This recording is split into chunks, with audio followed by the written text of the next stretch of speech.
Pues sí, el purple washing es una estrategia, ¿no? No sé si contemporánea, pero que desde luego está teniendo como una salida muy potente en los discursos, pues tal vez de las últimas décadas y realmente en la actualidad sin duda, en el que se utilizan, se instrumentalizan, de hecho, ¿no? Las reivindicaciones feministas, los derechos de las mujeres y las mujeres, nuestras vidas, nuestros cuerpos, nuestras existencias y nuestros sufrimientos, nuestros debates, para generar exclusión por un lado, e incluso yo creo que lo podríamos afinar, aún es un término como en construcción, de si no será una forma de generar violencia, ¿no?, del estado de guerra contra otros hombres. Es decir, estrategias de hombres capturando el feminismo para utilizarlo como arma arrojadiza contra otros hombres, con el beneplácito de muchos feminismos, de hecho, ¿no?, y sobre todo de los feminismos blancos, quienes hemos tenido y tenemos un gran problema. Hemos sido fallidos en el hecho de incorporar y de generar espacios donde haya otros tipos de feminismos, entrar en diálogo y aprender de otros feminismos sin ser nosotros las que demos permiso de existencia a otros feminismos, y realmente la consecuencia de eso es que pues, hay un tipo de feminismo que se ha quedado pues, totalmente desfasado, como fuera de lugar, que ha generado mucha violencia contra otras mujeres y contra otras perspectivas feministas, y que ha devaluado también un poco como la idea originaria o lo que podríamos pensar así de una manera más romántica que tendría que ser el feminismo, ¿no? Es importante recordar que la mayoría de las mujeres en el mundo no somos blancas, y que por lo tanto seguramente luchar por los derechos de las mujeres así a lo grande no es necesariamente luchar por los derechos de las blancas en primer lugar, y que además hay que tener mucho cuidado en cómo se articulan esas cosas para no ser nosotras mismas las herramientas de ese imperialismo. Sobre el purple washing, mira, un ejemplo muy claro me parece cuando partidos políticos fascistas, en Cataluña tenemos un grupúsculo, que ni siquiera lo podemos llamar ya partido político, afortunadamente, porque la gente enseguida deja de votarlos y están por allá marcados, pero es Plataforma por Cataluña. Pero cuando el Frente Nacional de Marine Le Pen, etcétera, o como el Partido Popular en el Estado español, no paran de lanzar leyes absolutamente machistas, reducir nuestros derechos, recortar nuestras oportunidades, recortar todo tipo de iniciativas que vayan contra de la violencia machista, etcétera, de repente se sacan el feminismo de la manga para decir, mira cómo van esas mujeres vestidas, eso es machista. Cuando machista es todo lo que hacen ellos en concreto. Entonces, es el feminismo por un día, siempre para acusar ya a poblaciones minorizadas y con la excusa de generar racismo hacia esas poblaciones. Es decir, los derechos de las mujeres ahí no están en ningún sitio. Entre otras cosas porque tú no puedes pretender expulsar a mujeres de los espacios públicos, expulsarlas de los colegios, expulsarlas de sus puestos de trabajo o expulsarlas de sus lugares de residencia con la excusa de que no te gusta su ropa y pretender que eso sea feminista. Eso no cabe en ninguna cabeza. Y sin embargo el mensaje ha ido calando tanto que nos parece que es posible y que es incluso lógico.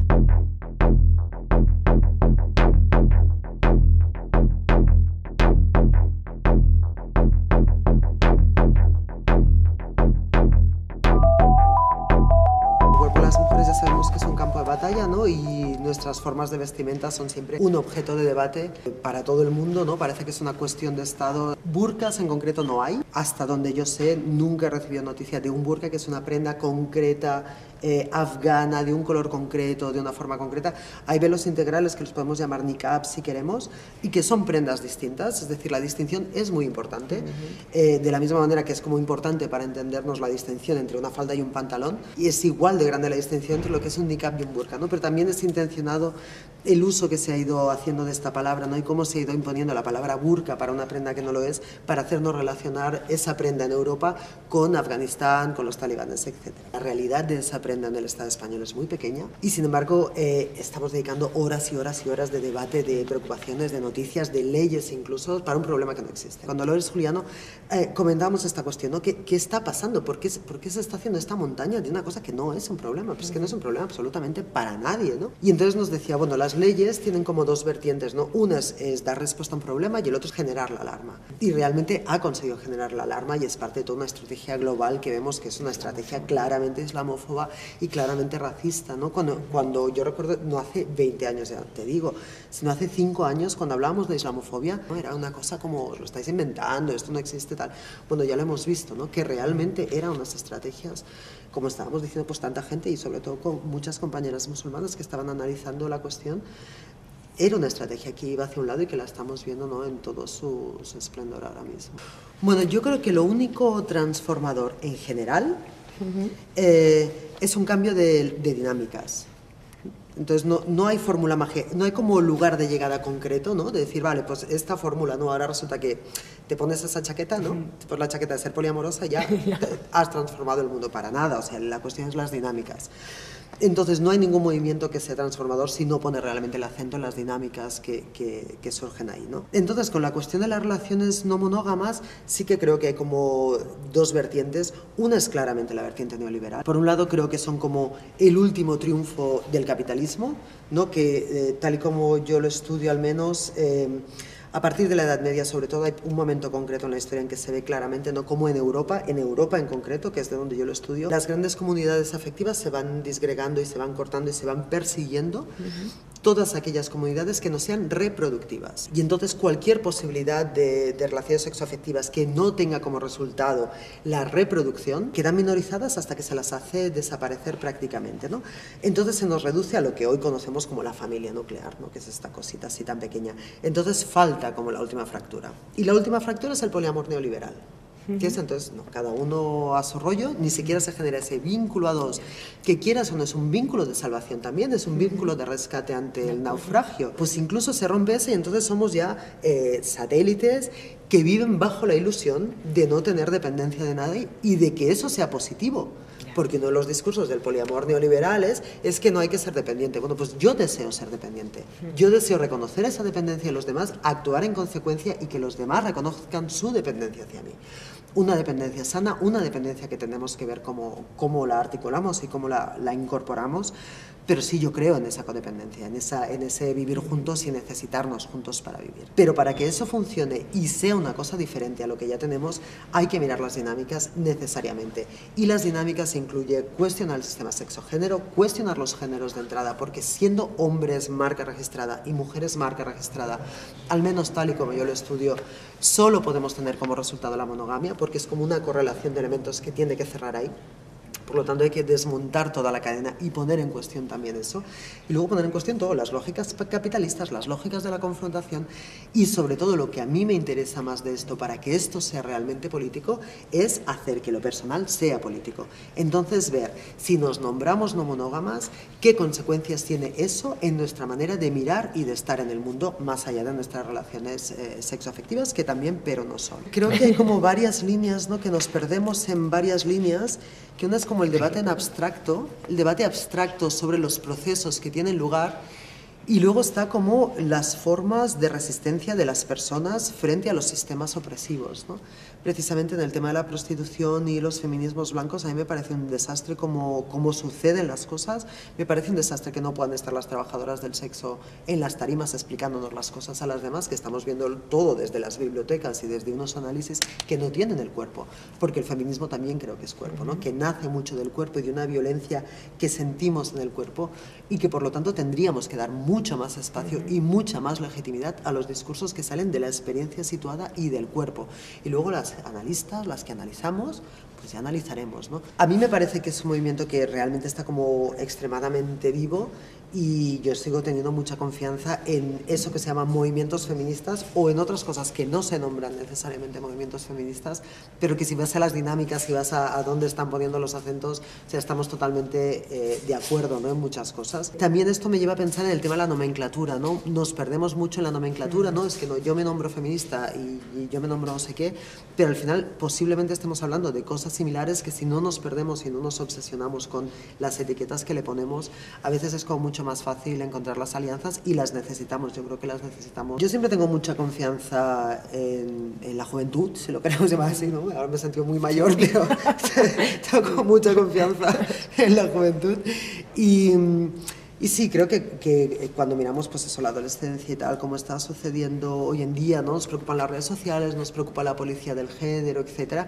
pero creo que siempre ha sido muy así, no tal vez en las mismas formas, pero yo era un bicho raro en mi adolescencia, posiblemente tú también, ¿no? Sí, siempre estuvimos los bichos raros y estuvo pues lo hegemónico por allí y yo creo que la vida y la resistencia va encontrando sus cauces, ¿no? Entonces, claro, cada vez surgen como barreras nuevas, pero de cada generación generación van a salir el grupo de bichos raros, afortunadamente, que nos van a venir a explicar ¿no? cómo han vivido precisamente eso que nosotros podemos mirar desde fuera y que también es una mirada interesante, ¿eh? Siempre y cuando no se imponga como verdad, pero yo creo que todas las piezas del puzzle son importantes y entonces también es importante la pieza del puzzle, decir, pues yo, mira, desde mis 40 años y comparando con la experiencia que yo tuve, ¿no?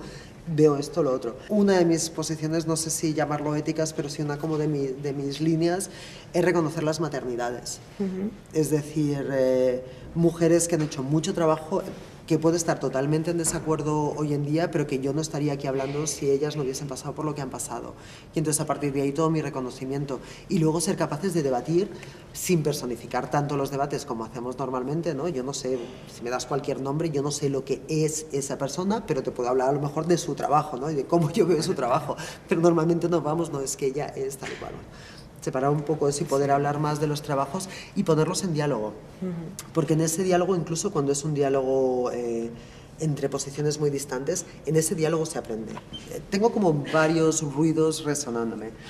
Uno de ellos es como que hay una postura muy romántica, ¿no? Desde los activismos, de que lo que está bien para ser radical y para tener un pensamiento radical y tal, es pues estar en la calle, haciendo activismo, tal, todas estas cosas, pero que nada sea institucional. Pero luego si miramos dónde está la incidencia real de los cambios reales, las instituciones tienen un poder que tendríamos que poder desactivar de alguna forma.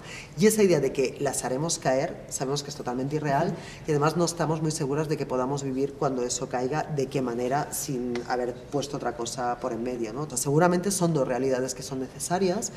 También la idea del binarismo, ¿no? Que es que somos muy de pensamiento binario, que es esto o lo otro, que es el pensamiento de George Bush, cuando dijo, estás conmigo o estás contra mí. Bueno, es que yo creo que es compatible unos espacios y otros, y que todos son necesarios y que todos podrían pues, poner la parte necesaria para esa lucha. Por otro lado, también creo que forma parte de una especie de, no sé si llamarlo vicio burgués, que es una frase que utilizo así irónicamente, pero que me hace mucha gracia, no sé si es un poco de vicio burgués, podernos permitir el lujo de decir que los nuevos ayuntamientos que tenemos son totalmente innecesarios, tar y tara, ¿no? Yo eso es una de las cosas que las bofetadas que me llevé hace un par de meses yendo a Brasil a dar una charla, me junté con movimientos sociales y me preguntaron, wow, ¿qué tal, no? Barcelona, tal, el ayuntamiento de Ada Colau, y entonces yo, como también estoy cerca de esas realidades, pues hice más una crítica de las cosas que se estaban haciendo mal. Y me dijeron, bueno, tú eres consciente que nosotros tenemos a Temer aquí. O sea, nos encantaría poder estar haciendo estas críticas pijas que tú estás haciendo ahora mismo, ¿no? Pero las críticas pijas también depende de dónde las hagas. Si realmente las cosas que está haciendo el ayuntamiento te están marcando la vida, no son críticas pijas. Esa idea de que desde las instituciones no se puede hacer nada, creo que solamente la podemos emitir las que tenemos como un margen de caída importante. ¿Sabes? Las que tenemos aún como mucho espacio para que, bueno, mi vida puede empeorar un poco más y tal, que tengo margen de empeoramiento. Yo creo que cuando estás así como en situación dura, cualquier cosa que te puedan hacer a nivel legal y a nivel municipal de ayuntamiento es sacar la cabeza del agua y eso me parece que lo tendríamos que tener presente también. Yo siempre pienso en Audre Lorde, ¿no? Cuando estoy perdida vuelvo a Audre Lorde y entonces ella me dice por aquí. Y entonces ella dice la frase, ¿no? De las herramientas del amo no acabarán con la casa del amo, pero esa frase que la hemos cortado ahí tiene una segunda parte que es muy interesante y que dicen tal vez darán una victoria temporal pero no conseguirán construir algo diferente. Entonces esa es toda la frase que a mí me interesa, ¿no?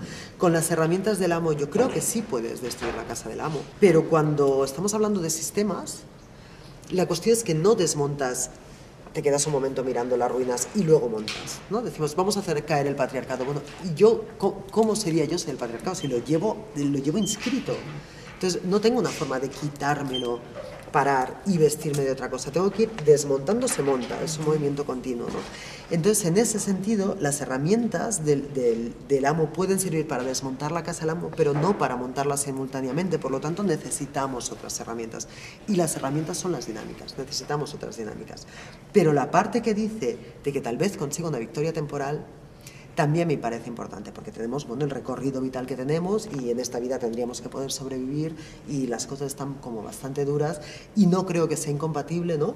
Pues que unas cuantas se encarguen de buscar esas victorias temporales y que otras cuantas se encarguen de picar piedra y cargarse el sistema y que las otras nos dediquemos a no sé qué. Yo creo que son muy necesarios los discursos que salen del activismo, ¿no? A mí se me señala muchas veces llamándome académica. Yo dejé la universidad con 19 años, o sea, no tengo ni la carrera acabada, donde sale eso de que yo soy académica, pero sale porque estoy produciendo un tipo de pensamiento que no podíamos ni siquiera imaginar que nos salga de esa institución, y es, pues sí, está saliendo a otros sitios, ¿no? Y me parece también importante que surjan otras formas de pensamiento que ni siquiera sigan estos estándares, ¿no? El tema de desmontar a qué le damos legitimidad y a qué no, para poder construir cosas de una manera distinta. No votar. At all your common places. No votar. Posters of huge faces. No votar. I don't know what they say.